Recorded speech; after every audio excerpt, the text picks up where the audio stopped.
अस्सलामु अलैकुम व रहमतुल्लाहि व बरकातुह। सूरतुल बकरा की ये आयत पूरी इंसानियत को एक अजीम पैगाम देती हैं।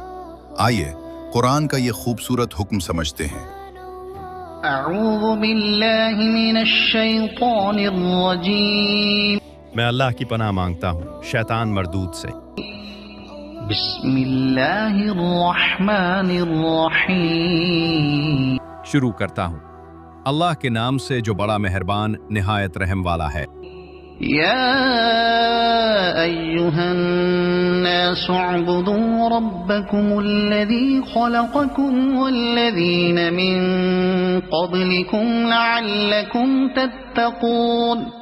ए लोगो, अपने उस रब की इबादत करो जिसने तुम्हें पैदा किया और तुमसे पहले लोगों को भी पैदा किया ताकि तुम परहेजगार बन जाओ। الذي جعل لكم الأرض فراشا والسماء بناء وأنزل من السماء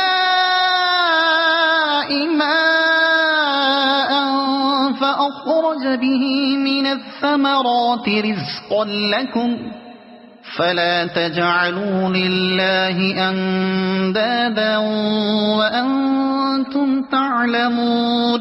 वही है जिसने तुम्हारे लिए जमीन को बिछौना बनाया और आसमान को छत बनाया और आसमान से पानी बरसाया, फिर उसके जरिए तुम्हारे लिए फल पैदा किए रिज्क के तौर पर।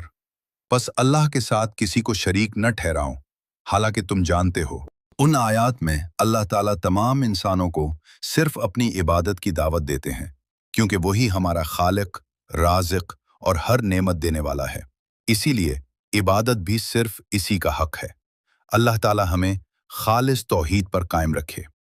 आमीन। कमेंट में आमीन ज़रूर लिखें और सदाए कुरान को सब्सक्राइब करें।